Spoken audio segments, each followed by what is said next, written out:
करतौ तोरो पेटी कोटवा। अगे होलिया में लाल करतौ तोरो पेटी कोटवा। अगे सीक सरसटा के रंगतौ जादो जी के बेटवा।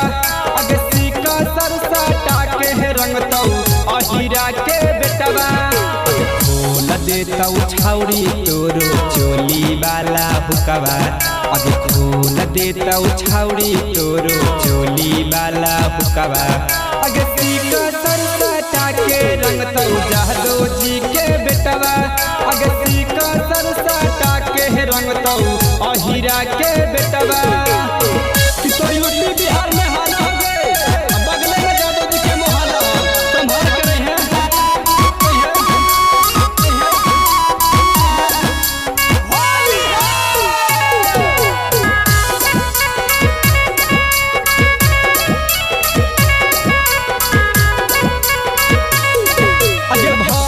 फागुन जादो जी के बिगड़ल रहो हो मोहन गे। बचिए के रहे नाता चोली ले तौ रहंग गे। समझनी गे अगे भर फागुन जादो जी के बिगड़ल रहो हो मोहन गे। बचिए के रहे नाता चोली ले तौ रहंग गे। सहलैतौ खिया के चाका लेटवा। अगे तोरा सहलैतौ खिया के चाका लेटवा। अगे सीक सरसटा के रंगतौ जादो जी के बेटवा।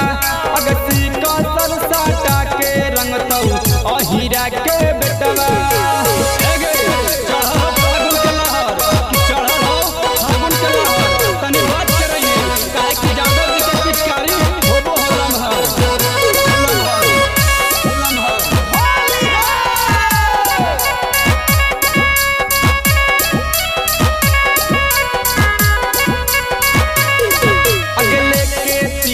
कहरी डलतौ रंगवा गुलाल लगे। भर होली बन जो छौरी जादो जी के माल लगे। समझनी गे अगले के पीछे कहरी डलतौ रंगवा गुलाल लगे। भर होली बन जो छौरी अहिरे के माल लगे। साजन संगम रखले हकौ छौरी बना धुकवा। अगे साजन संगम रखले हकौ छौरी बना धुकवा। अगे सीक सरसटा के रंगतौ जादो जी के बेटवा। अगे सीक सरसटा के रंगतौ अहिरा के बेटवा।